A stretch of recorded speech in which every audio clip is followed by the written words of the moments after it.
NHK World.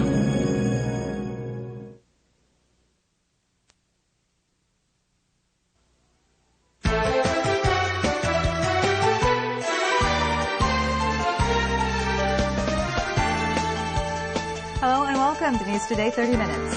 In today's headlines. In Indonesia, delegates from around the world gather to discuss how to tackle global warming. Another climate summit is being held in Japan. This one is specifically on water.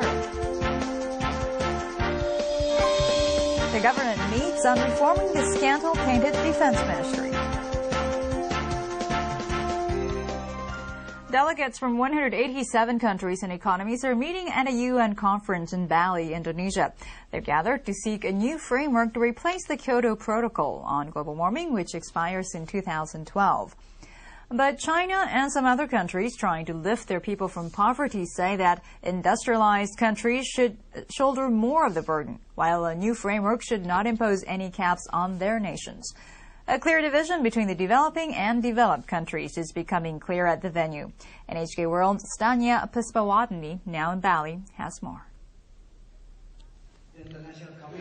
The 30th Conference of the UN Framework on Climate Change started on Monday. It is scheduled to run through December 14. At the outset of the meeting, Australian delegates received applause as they announced that the country's new government is willing to ratify the Kyoto Protocol. Participants aim to adopt a Bali roadmap to lay out the negotiation process for a new framework to replace the Kyoto Protocol. But the Pakistani delegation criticized the industrialist nation for proposing tough measures for all nations. Developing countries which historically were not responsible for the climate change problem have rights and priorities in meeting their present and future development needs.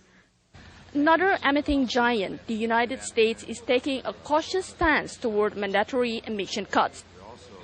U.S. senior climate negotiator Harlan Watson told reporters that the United States is ready to flexibly deal with the process toward a new framework.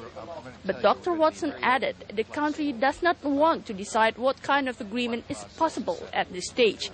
The United States, the world's largest greenhouse gas emitter, withdrew from the Kyoto Protocol. The participants are divided over measures to tackle global warming. While the future of the planet hangs in the balance, the discussions at the Bali conference will face some tough going. Stania Puspawardhani, NHK World, Bali Island.